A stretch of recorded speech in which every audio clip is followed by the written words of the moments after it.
Welcome to the Airgun Show. This week I'm taking a look at a compact compressor that makes easy work of keeping your PCP topped up. But before that, I'm heading down to the farm to target corvids and collared doves.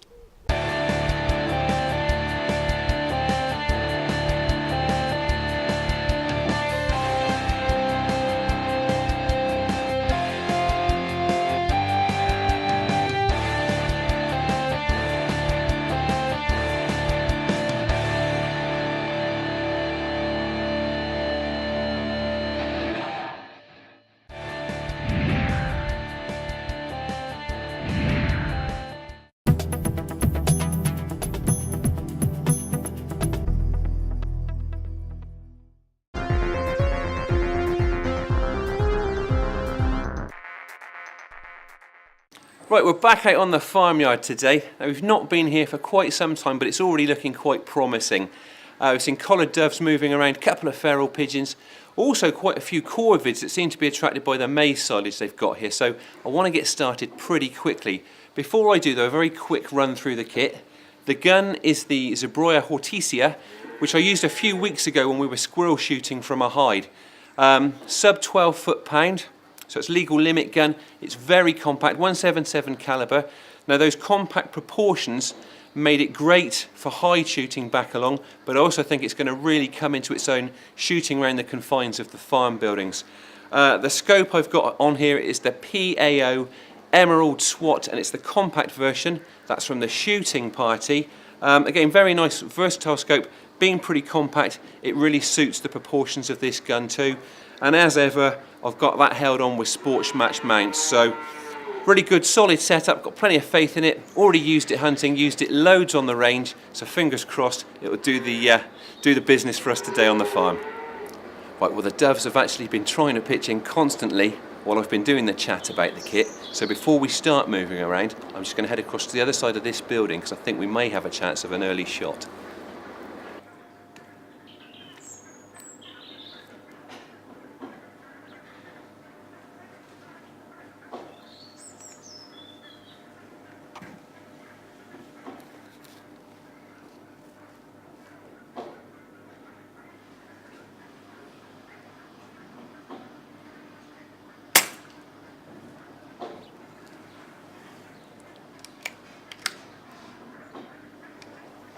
Well, I thought we were going to be in for some quick action, but that was even quicker than I'd expected. Collared dove there, flopped straight off the roof. Brilliant start.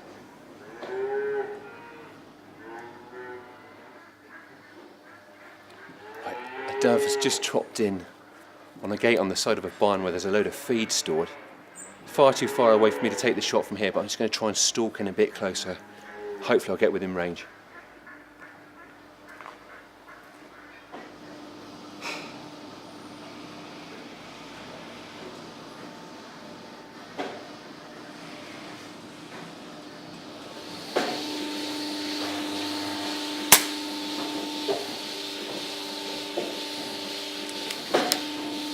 Well, there's another one. Heck of a lot of noise here from the milking machine, so I was pretty confident it wasn't going to hear me stalking in, as long as it didn't spot me. It didn't. That's our second dove of the session.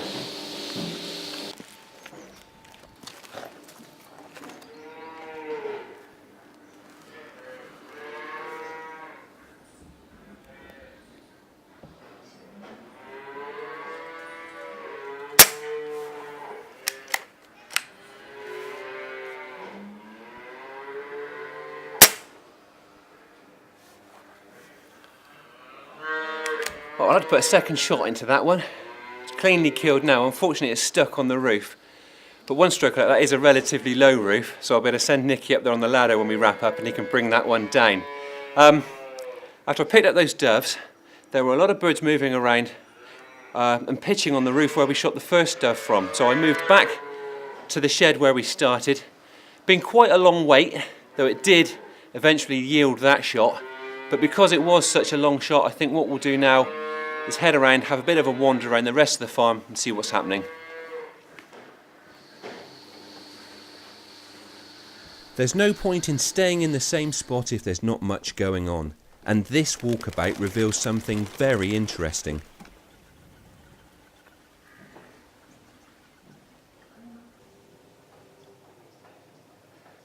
It seems that there are a lot of pests concentrated on this side of the farm, and there's a ready-made place to ambush them from.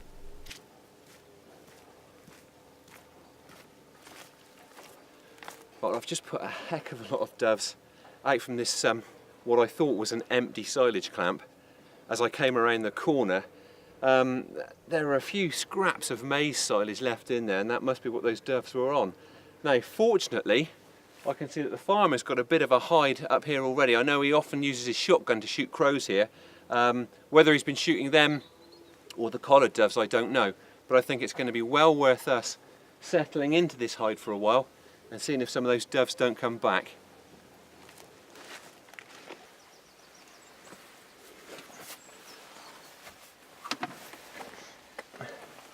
Well, this is looking pretty luxurious. The farmer's obviously put a plastic garden seat in here, so it's pretty comfortable.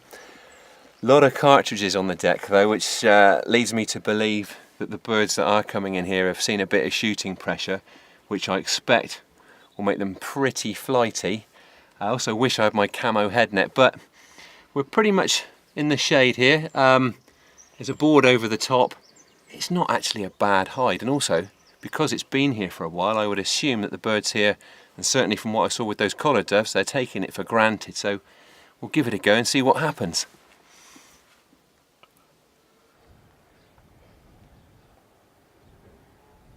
I've got the luxury of a ready-made hide, and it seems as though the farmyard pests are eager to return.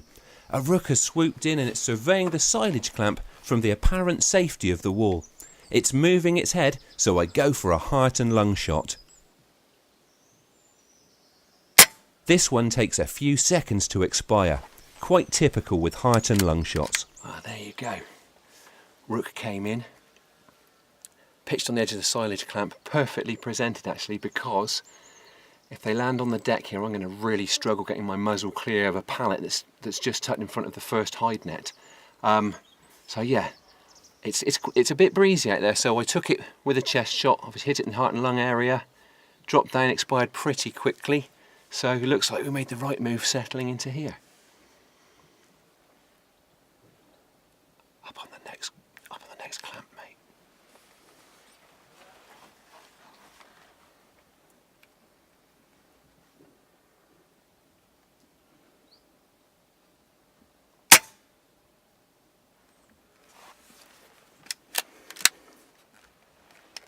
I thought that was a young crow when it came in, but I think it was a jackdaw.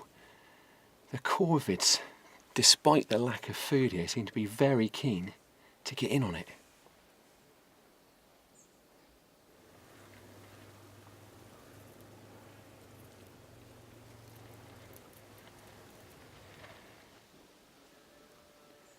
Right, well, we're obviously pretty well concealed in here.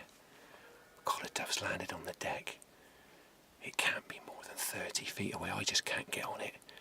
There's just too much undergrowth, a lot of nettle stems in the way, but I'm going to leave it there in the hope that it will give other doves confidence to come and pitch in, hopefully somewhere where I can get a shot.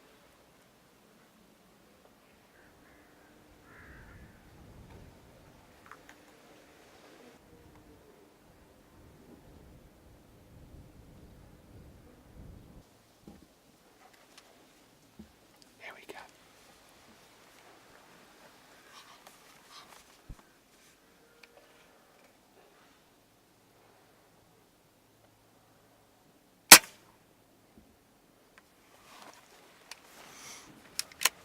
Brilliant.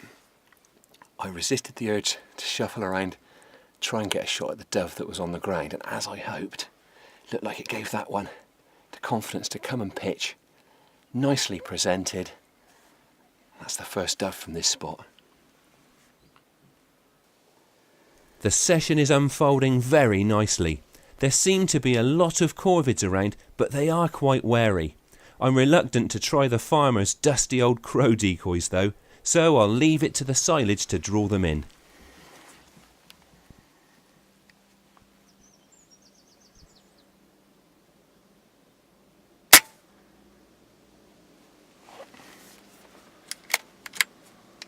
Brilliant. Jackdaw off the top of the box there. Longest shot of the session, I think. That's got to be 35 metres. Flopped it straight down, hit it in the upper body, so it's heart and lung shot, but did the job.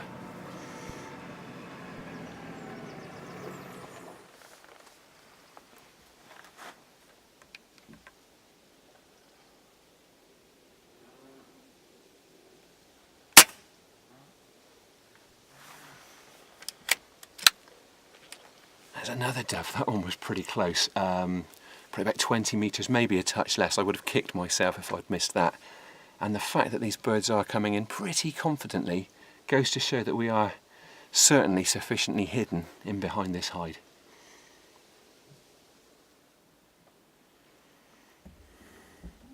Unfortunately, that's it for this ambush, because we need to make way for the farming activities. Right, we've had a brilliant little spell from the hide. Kit's performed fantastically, but unfortunately we're going to have to wrap it up now. It's milking time any moment, which means they're going to drive cattle along the track between our hide site and the silage clamp. It's going to wreck the sport. We probably won't be particularly safe here either, so that's our lot for now. I'm going to get over, pick up what we've had and head for home.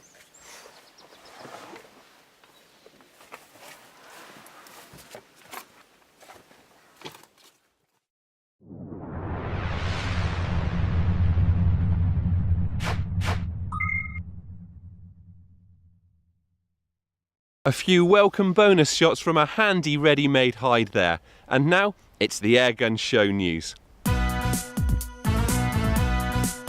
This is the Airgun Show news. Hunters and shooters are still being targeted for online abuse. A new survey has revealed that 62% of country sports fans have received bullying or harassment online. Respondents to the Countryside Alliance survey said people had had death threats against them, their children's pictures posted online, and emails and calls to their employers to try and lose them their jobs. An Alliance spokesperson said that the impact this kind of abuse has on individuals cannot be underestimated. Air Arms is now offering even better value for its customers.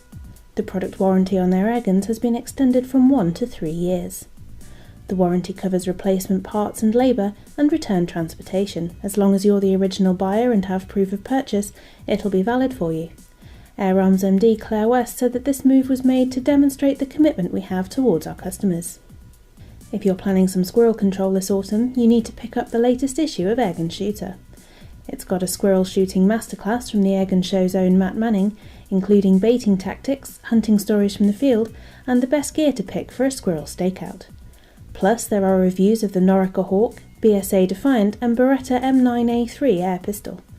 And we find out how to win target championships with a £75 scope. Pick up Airgun Shooter in good newsagents or visit myfavouritemagazines.co.uk. And finally, we'll see you at the Midland Game Fair next weekend. As always, the Midland at Weston Park is set to be one of the biggest airgunning events of the year, with the World HFT Championships coming to the show, as well as a host of manufacturers and retailers in the Airgun Expo. Don't miss the chance to see Airgun Shooter magazine while you're there, plus we'll be roaming the aisles to bring you all the hottest news for the Airgun Show. That was the Airgun Show news.